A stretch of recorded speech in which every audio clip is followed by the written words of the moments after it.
Good evening, everyone. Before I begin my remarks, I'd like to express my sincere gratitude to the Morris County Board of Commissioners for inviting me to speak tonight. Director Krickus, all the commissioners, thanks to your leadership and service, Morris County remains the gold standard for good governance across all counties in New Jersey. Thank you. Most importantly, thank you all for being here tonight and for affording me the privilege to act as a humble and unworthy voice for so many of our friends, neighbors, and loved ones whose voices were silenced 22 years ago. I've been asked to share my reflections on 9/11, which I'm happy to do. Not because I enjoy reliving that day, but because if we don't share our recollections, our nation will forget. And a forgetful nation will decline. 1/3 of our population was born after 9/11. It therefore falls to the remaining 2/3 of us to ensure that the memory of this day lives on in our next generation and the many generations to come.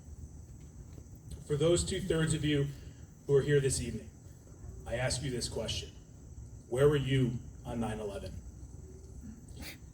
In our fast-paced New Jersey lives, I would wager that most of us would struggle to recall what we ate for breakfast yesterday morning. But for those of us who lived through 9/11, that simple question, where were you, transports us back to the morning of September 11th, as if it were yesterday. I'm transported back to a memory I share with my mother, who is here this evening along with my wife and children. After a hectic day at Bergen Catholic High School, I remember feeling a deep sense of loneliness and vulnerability as my 16-year-old self tried to process the day's events. My mother and I walked up to the lookout point in our town to bear witness to the New York City skyline. What we found was much more than just a landscape of wreckage and black smoke. Dozens of people were already there. They stood in tearful silence, acknowledging us with head nods as we peered out to see what we did not want to see.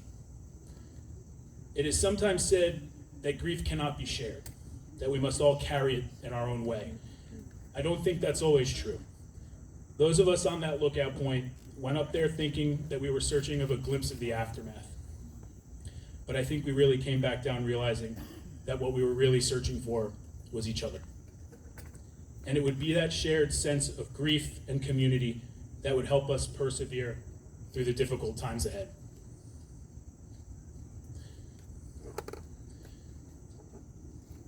(2,996 people died on 9/11.